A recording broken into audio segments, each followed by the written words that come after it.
Ladies and gentlemen, welcome back to the show. It's my top 6 spring designer fragrances for gentlemen. That's us, guys. Before we do that, lately I've just been talking a little bit about my super chats that I really enjoy getting in the live shows every Friday and Saturdays. But I thought to myself, what would it be like if no one gave any super chats? And it made me feel pretty sad. So I wrote a song about it. Here it is.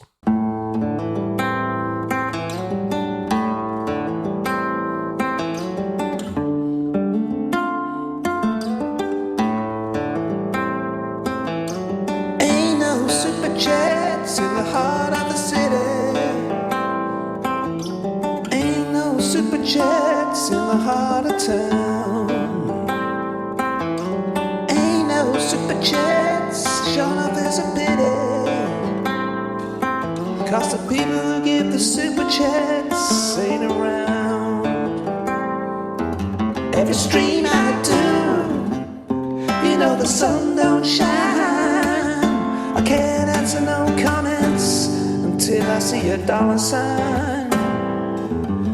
Now that I'm live, you know I feel so flat. I can't raise a smile without a super chat. That's why there ain't no super chats in the heart of the city.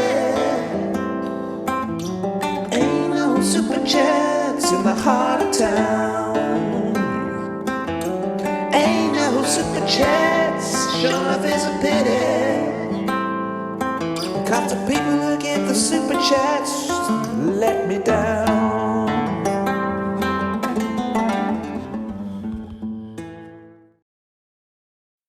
Guys, welcome back. Get straight into today. Top 6. Get it right. Top 6 designer fragrances for men for spring 2022. Got some absolute stunners. Before I do that, don't forget, my code Mr15 gets you 15% off across the myfragrancesamples.com website. They ship great fragrance samples in the USA, Canada, and Puerto Rico. Link in the description. Don't miss it. I recommend these guys. Okay, spring fragrances for men. Springtime. The weather's warming up. The spring buds are coming out. The flowers are coming out. The leaves are back on the trees. Only the impending threat of World War III can dampen our spirits here. But let's not worry about that today, guys. First one. What a great fragrance. This is Azzaro Pour Homme L'Eau. Azzaro Pour Homme L'Eau is a wonderful fougere fragrance from the house of Azzaro. It has some of the original old school barbershop type of DNA, the lavender, the little twist of anise that you get in the original Azzaro Pour Homme.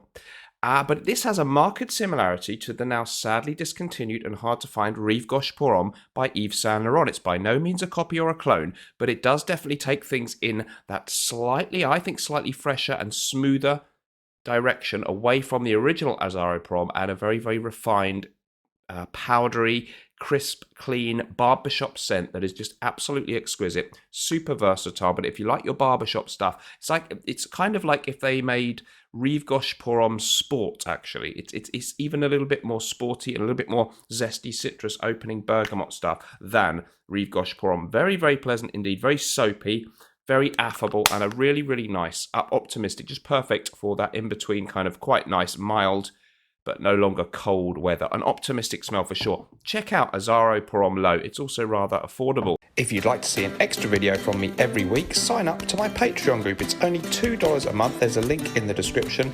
And we have loads of interesting stuff going on there. I do a lot of fragrance stuff, of course, but I also talk about some other things to do with my life. It's really fun, and I hope to see you in there. As I say, you can follow the link in the description, or just go to Patreon and type in Mr. Smelly 1977.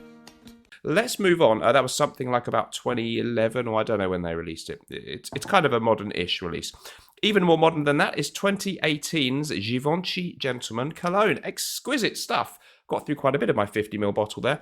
Really nice to see a recent release I can get behind. And it's an exquisite citrus aromatic fragrance, but with this lovely addition of a beautiful iris note, taking its cues, I guess, maybe from the classic Dior Homme release of 2005 and so many other things with a bit of iris in them these days. I think the Gentleman Givenchy EDP also has it, but this is a really fresh version.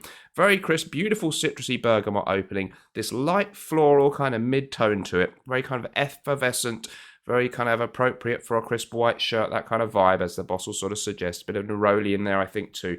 And then this beautiful crisp iris note gives it something unique. Longevity, nothing amazing. This one's sort of average longevity. It's even a bit sort of below average in performance, but who cares? Just spray a lot. I guess that's what I've done while I've got through quite a bit of the bottle. It's absolutely exquisite stuff, reasonably affordably available online.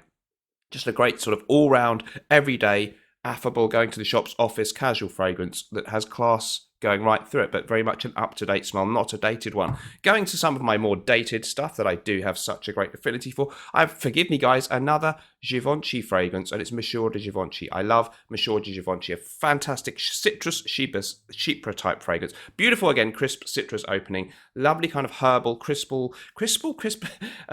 herbal tones in the middle, kind of kitchen herb type stuffs, a little bit kind of going on in there, maybe a hint of lavender, and just this exquisite, crisp, gentlemanly, old school vibe. Lovely bergamot in the opening. Very, very crisp, very gentlemanly, very, very versatile. A little bit old-fashioned smelling, a little bit like the next fragrance that I'm going to mention, but it's the Givenchy version, and it's from the 1950s. Great fragrance. By the way, guys, please do subscribe to the channel if you're enjoying the video. I really need more subscribers, and I do offer something different to the community. I mean, be fair, I do. Please subscribe. It helps me, and it means you won't miss other videos. Next up then, Pour Monsieur Chanel. Great springtime choice from the house of Chanel. Chanel makes so many great fragrances, and of course you can go for Bleu de Chanel, which is okay. It's great for spring too, but this has that classic gentlemanly vibe, a little bit of ginger, a little bit of a spicy thing, similar to Mashua De Givenchy, a little bit more warm and spicy though, also with beautiful crisp lemon, neroli, bergamot, also with that lavender, almost barbershop feel, but a very, very classy, refined barbershop with that hint of a little bit warm spiciness in there. Just makes it exquisite,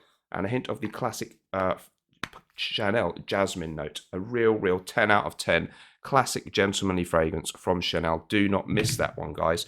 This could be a 4, 5, 6, it could be a top 7. I don't even know what I'm talking about with these numbers. Egoist Platinum, also from Chanel. Don't miss this. I don't know why this doesn't get more love. It's very distinctive. I feel like it was almost their response to things like Green Irish Tweed and Cool Water. It was an early 90s, 1993 release. Again, lovely fresh citrus opening, as I keep saying. It's got the neroli, the bergamot, all that kind of stuff. Bit of lavender in there. And then this difficult to pin down kind of somewhat almost metallic accord in there. Very, very pleasant indeed. It's got this dihydromercenol thing, which you find in Green Irish Tweed, which you find in Cool Water. It's got that almost sort of aquatic, kind of synthetic, but very, very pleasing vibe. And in this case, the way they've harnessed it, the great perfumer, of course, Jacques Paul, father of Olivia, has harnessed this in a way that you get this very soapy, almost metallic, but likable, optimistic kind of 90s vibe. I really enjoy Chanel Platinum Egoist. It could be a bit dated smelling for some, but that never puts me off. I am Mr. Smelly. Armani Eau pour Homme is my next one. Fantastic. I think someone said it might be discontinued. I have got the vintage, but I love the modern one. Again, a true classic from 1984, their first masculine release from men. Amazing citrus fragrance. Citrus and crisp woods. A nice vetiver base in this one. Quite a lot of rugged masculine undertone, but again, this very, very classic combination of fresh citrus with some floral accords and some green aromatic, some kind of herbal accords. They're perfectly blended. It's exquisitely stylish. It has this real kind of executive, dressed up, well-dressed man type vibe about it, but it's not showing off too much. It's not trying to be too seductive. It would still be great for a date, but it's not a sexy, sensual fragrance, but it's still great for your work situations, for your professional situations. I love Armani Eau pour Homme. Don't overlook that one from Armani. I think we just have one choice left. Please don't forget Habit Rouge from Guerlain, 1965. Again, incredible citrus. The Guerlainade, which is this kind of beautiful base that you get in a lot of fragrances from Guerlain, kind of smooth and crisp and sort of fresh yet sweet at the same time. What this has is green bitterness, very bitter, and then that's combined with beautiful hints of sweetness in the base from benzoin and vanilla. Very, very clever. It's almost like an oriental mixed with a citrus fragrance, if that's even a thing. It's got something unique about it. It's got this classic crisp Guerlain undertone, but it's just got something wonderful. It's got a rose note as well. Maybe that's why the red label is appropriate for this one. A rose accord, so florals, beautiful bitter greenness, citrus accords, and this undertone of beautiful, lovely benzoin sweetness. What a classy and unique fragrance. I've got a few compliments on that one, and you wouldn't think it was necessarily the modern day compliment bomb. Let me know what you thought of the list in the comments down below, guys. Thank you ever so much for joining me. I'll see you in the next video. Remember, whatever you're doing in life, let's project, and sometimes Life may stink, but at least we can always smell good, and we will if we wear these fragrances. See you in the next video. Bye bye.